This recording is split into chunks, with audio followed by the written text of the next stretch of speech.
I've been cloned by AI. If you've been keeping up with the news, you know that deep learning and AI are getting a little out of hand. New state-of-the-art large language models, that's LLMs, like ChatGPT, create human-like text that passes a Turing test but also perpetuates disinformation, and they're already being used to write everything from news articles to term papers. And in one disastrous case, legal arguments. Deepfake videos are everywhere, and they've jumped from to politics. And now, voice cloning software exists and is cheap and widely available and is really good. How good is it? It's good enough that I fooled my own mother over the phone with it. And we're not like estranged or anything. It's good enough that one of the last sentences was me lip syncing to artificially generated audio trained on my own voice. Do you know which? Comment below and tell me which wasn't me. That's right. I trained an ElevenLabs voice clone on my own voice, and then I had ChatGPT write a script about the benefits and dangers of AI. But there's a twist. I intentionally trained it on incomplete data to see, well, what would happen, and if an expert in dialects, accents, and acoustic phonetics can tell fake from real. I'm Dr. Taylor Jones, and this is Jones versus the Clones. This is Language Jones.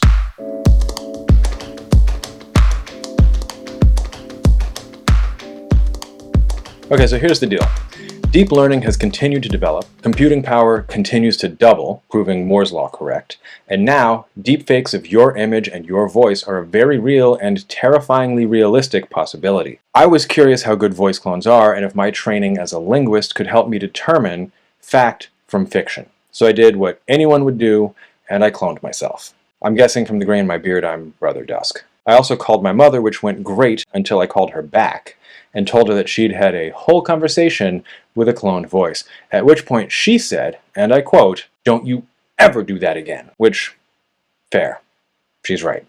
I used ElevenLabs, which for fewer than 11 dimes allowed me to clone up to 3 voices and generate a stupid amount of audio per month from text input. You give it 25 short audio clips and it gives you a voice. The twist is, I grabbed a database of sentences used to train text-to-speech and I sorted them so that none of my training data included words that are affected by what linguists call the pen-pen merger and I call the pen-pen merger. If I'm not speaking carefully, I have that merger. What that means is that words that have the vowel I and words that have the vowel E end up all being pronounced like they have the same vowel if it comes before an N or an M. In my case, it's I. So this is a pen if I'm not speaking intentionally. Hear it? Right. So I sorted the sentences using Sublime Text, and then I read the first 25 in the data set that didn't have high front vowels before a nasal. I recorded them in Audacity, split the audio by sentence, uploaded the whole batch to ElevenLabs, and in like a minute had a voice clone. Then I asked ChatGPT to generate a few paragraphs on the benefits and dangers of AI and text-to-voice, which it did. Like, surprisingly well. So I read the script, and then I had my clone read the script. Here's the results. AI text generation combined with text-to-speech has the potential to make a significant positive impact on the world. Firstly, it can revolutionize accessibility for individuals with disabilities. People with visual impairments or reading difficulties can benefit from AI-generated text being converted into speech, allowing them to consume information more easily. This technology can empower them to access educational resources, literature, news, and other textual content, fostering inclusivity and equal opportunities for learning and communication. Secondly, AI text generation and text-to-speech can enhance language learning and cross-cultural communication. Language barriers often hinder effective communication and collaboration. AI-powered systems can help bridge these gaps by generating translated text and converting it into speech, enabling real-time multilingual conversations. This can facilitate smoother interactions between individuals from different linguistic backgrounds, fostering understanding, cooperation, and cultural exchange. However, there are notable downsides to AI text generation and text-to-speech technology. One significant concern is the potential for misinformation and fake content. With the ability to generate text at scale, there is a risk of AI-generated content being used to spread false information, manipulate public opinion, or generate convincing but fictional narratives. Safeguards and fact-checking measures must be in place to ensure the responsible use of this technology, and users should remain vigilant when consuming AI-generated content. Another downside is the potential impact on human employment. As AI text generation and text-to-speech systems improve, there is a possibility of job displacement for certain professions, such as content writers, translators, and voice actors. While these technologies can augment human capabilities and streamline certain tasks, it is essential to consider the potential consequences for individuals whose livelihoods depend on these roles. It becomes crucial to focus on retraining and reskilling efforts to help affected individuals transition to new employment opportunities in an evolving job market. In conclusion, AI text generation combined with text-to-speech has the potential to bring numerous benefits to society, including improved accessibility and enhanced cross-cultural communication. However, it is crucial to address the challenges that come with these technologies, such as the spread of misinformation and potential job displacement. Responsible development, usage, and regulation are necessary to maximize the positive impact of AI text generation while mitigating its downsides, ensuring a better and more equitable world.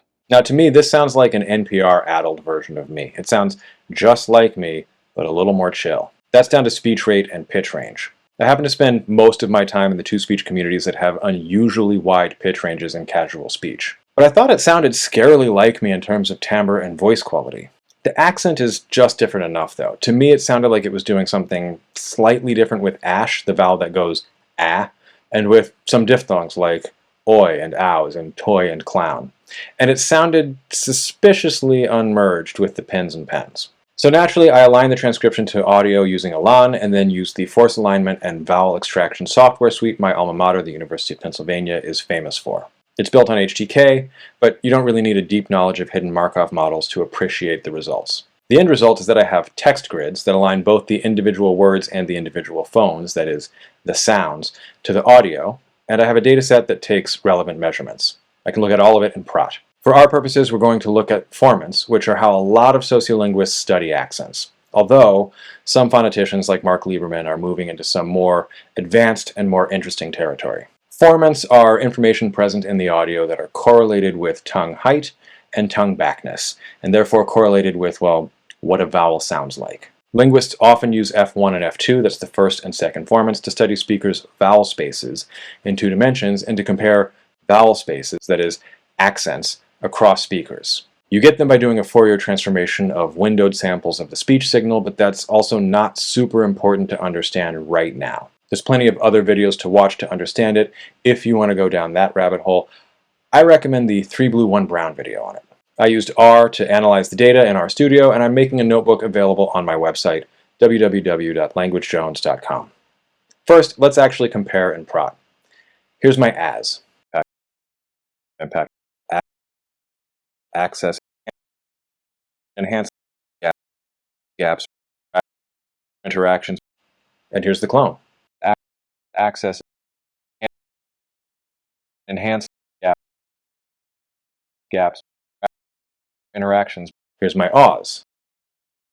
Cross, augment, cross, and here's the clone.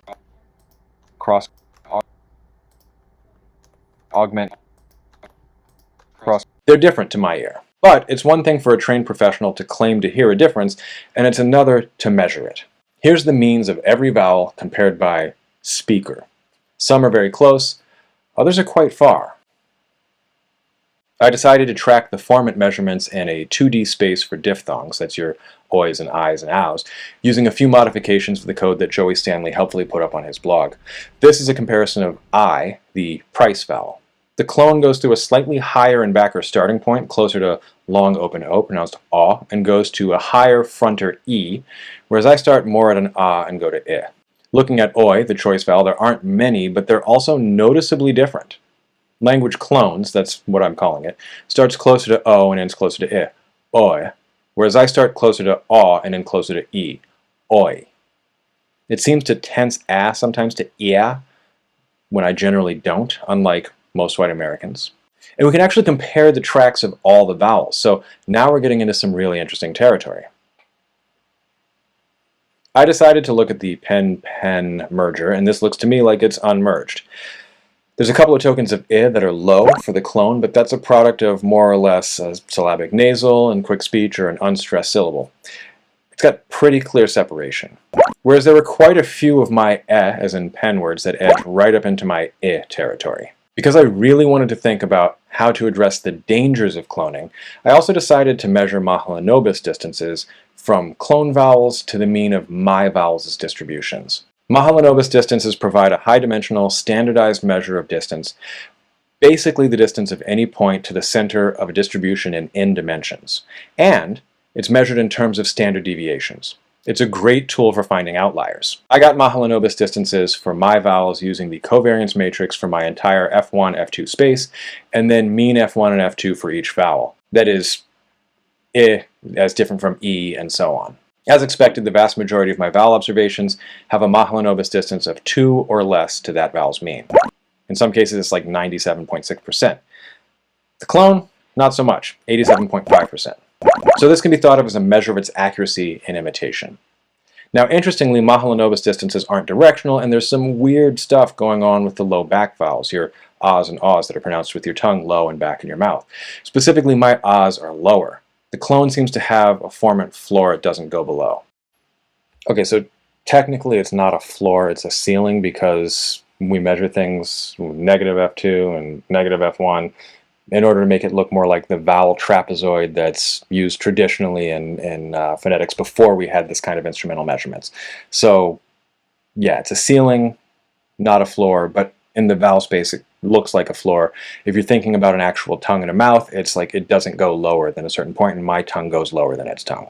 But it doesn't have a tongue because it's just generating audio. So it's got a decent score in terms of Mahalanobis distances, but it's actually skewed. A better measure of whether the two distributions are the same is the Rosenbaum cross-match test, developed by Paul Rosenbaum, who, coincidentally, I took Stats 500 from at the University of Pennsylvania. I made extensive use of this test in my dissertation.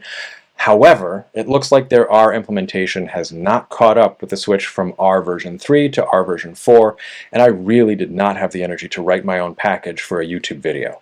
If someone out there wants to update it, please do. Both Mahalanobis distance and Rosenbaum cross-match score are statistical measures that can be used to determine how likely it is that recorded speech is actually from a given speaker, assuming that we can get audio from the actual speaker to compare it to.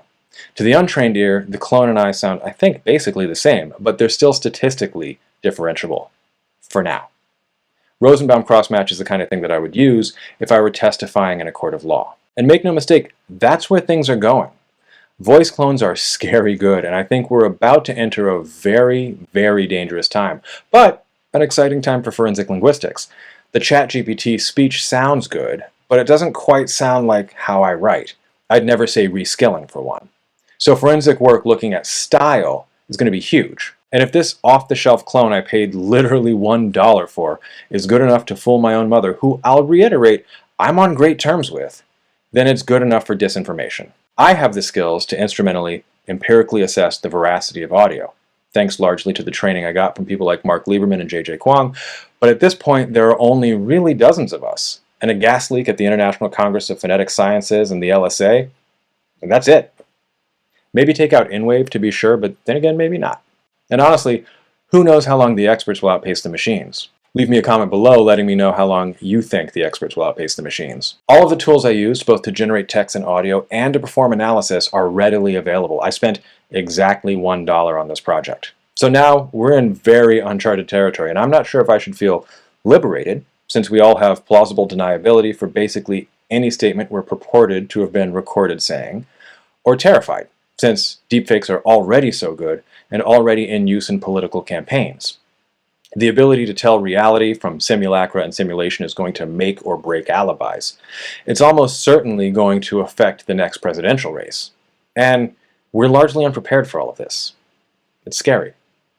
If you liked this video, why not watch this video where I talk about pronouns and the culture wars? If you want to support the channel, head over to my Patreon. Thanks to my patrons. Until next time, prepare to be assimilated. Resistance is futile. We will add your biological and technological distinctiveness to our own.